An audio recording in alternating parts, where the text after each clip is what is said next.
Belmont Streets in New London or mjsullivanhyundai.com. mjsullivanhyundai.com. He's the provost and the managing director of PEROT Trust Company and tax and private client practitioner. Joins us to bring a common sense approach to money in a world of total insanity. Let's welcome Tony D'Angelo. All right, so I like to let everybody know what goes on behind the scenes. So I'm over here swearing like a sailor. Tony's on hold, yelling and screaming at Facebook, yelling and screaming at X, Y, and Z. And I'm like, uh-oh, I forgot that Tony doesn't really swear. And I feel bad about that, so I'm like apologizing. Tony swears. Good morning, kids, and proud to be among everybody. Tony tries very hard not to swear. Lee Elci, it got so bad this week, and I got so angry. I had Kathy go into the back closet and say, please get me a roll of duct tape. And I said it in such staccato terms it almost scared me.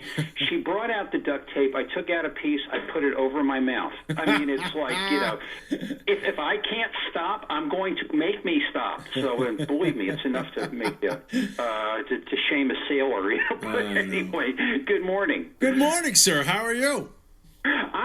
Believe me, today I'm angry, which is the reason for the duct tape. And we have a lot of dear friends and fans, and one of them came to me this week and said, Tony, I love what you do. I love the stuff about how stuff ties in and how corrupt it is and how it involves other states. But it's so complicated. And I'm like, well, they try to keep it complicated so you won't understand it, and they could buy off of the need to. Could you do something simple? I said, sure. I'm making a promise this week. I'm going to keep it right within the four corners of our state.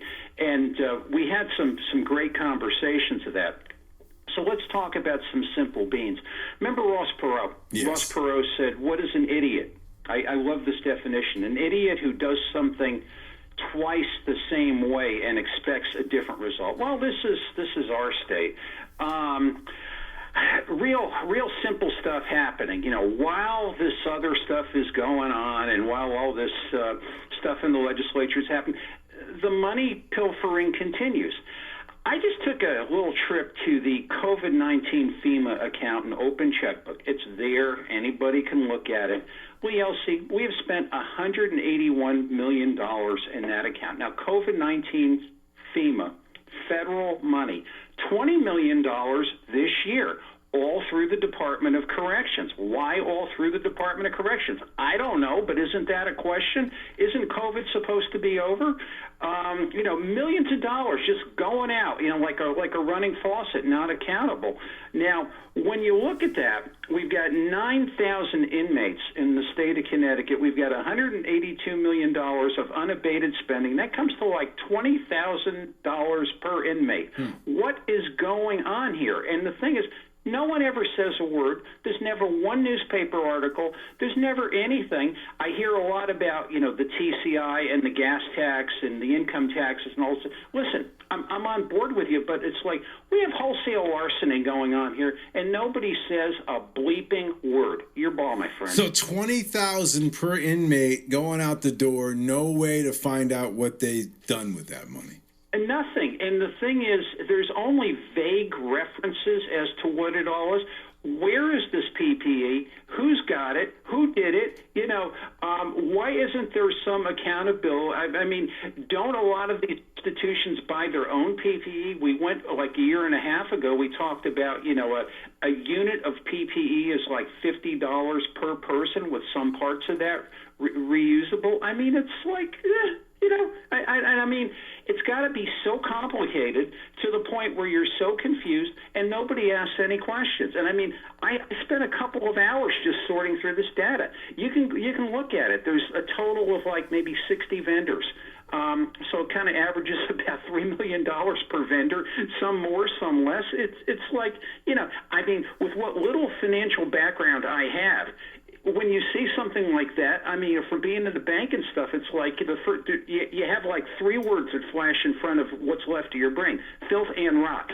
It's like, what's happening here? Well, I'm trying to be fair here. I'm thinking about this. So, okay, let's say, each of these institutions are equipped with plexiglass in certain spots, and then the prison guards in the facility has to be, updated, but.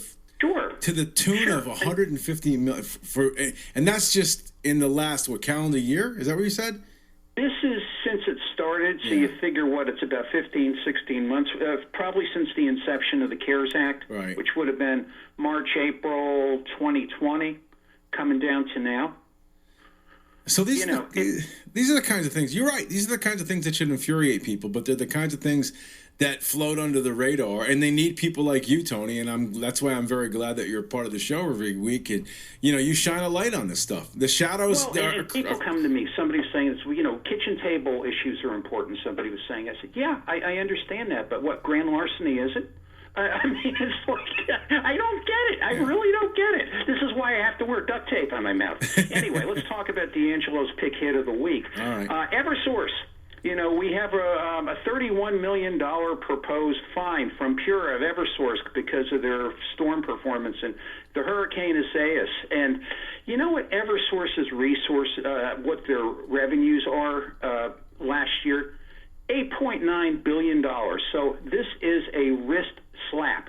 Simple as that and just as difficult. Now, what really happens here, how the sausage really gets made, I love this article in the PEROT where Carolyn Prettyman, if I'm pronouncing that right, of Eversource says, we would prefer to avoid continued litigation of Eversource's universally recognized deficient performance in preparing and responding to Tropical Storm Isaias. In other words, guys, can we all get in the back room and make a deal? And basically, it's going to be the same slime train. It's going to go from money's going to go into advanced CT. It's going to spill out that way. We're not going to know what happens. They're not going to tell us. And it's like, well, we settled this, and they're going to hope we forget. It's like they're going to hope we forget about the legislative drinking. It's like they're going to hope we forget about a bunch of the other stuff.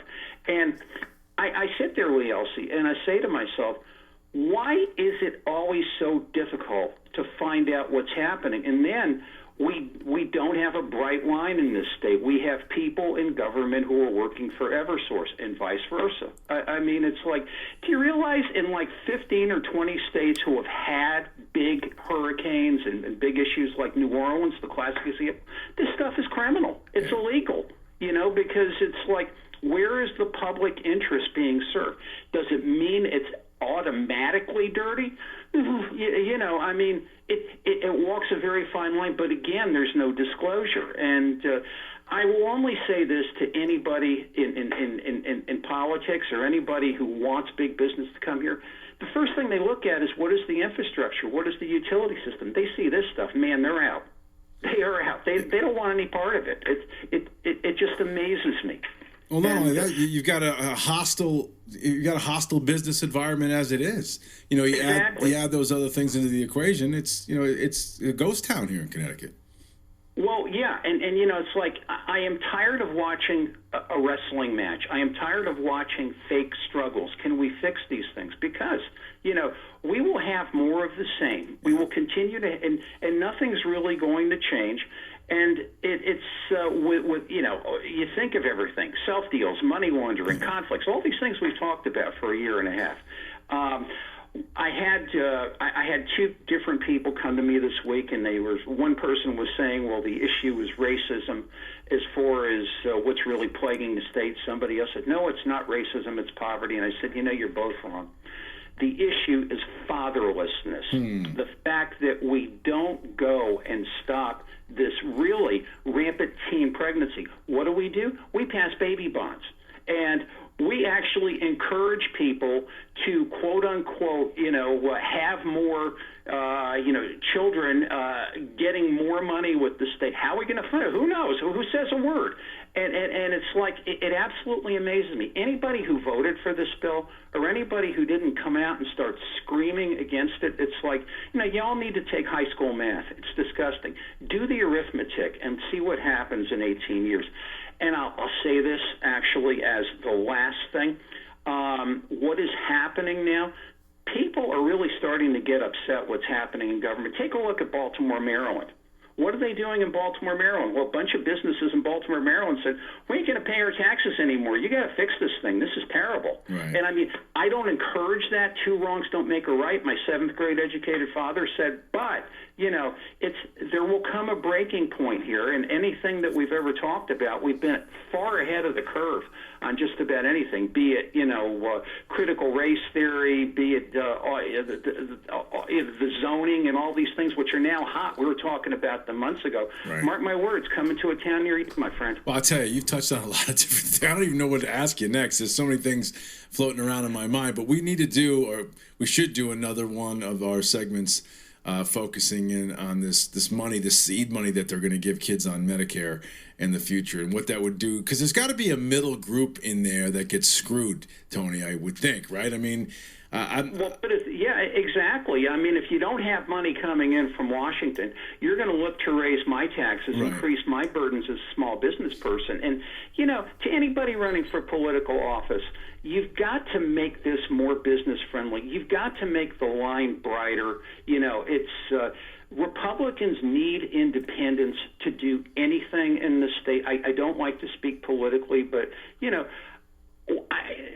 anybody with half a brain knows that they're watching a wrestling match, you know, a stage wrestling match. Yes, we should do a longer segment.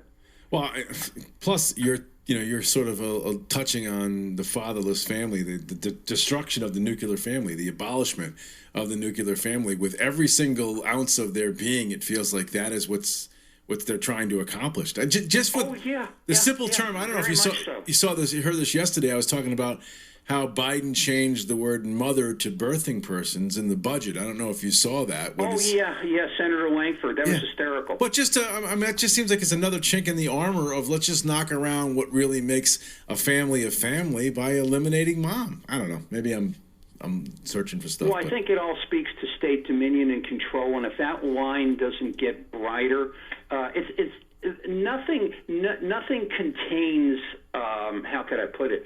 Nothing contains something 100%. Something's going to break. It's either going to be society will break or society will break away and do things like, you know, we're not going to pay our taxes. We're not going to comply with these laws. Right. It's like, you know, you get tired of watching the same movie over and over. Agreed, brother. Listen, I got to run. Thank you, Tony. Hey, pal, take care. You have a good one. Tony.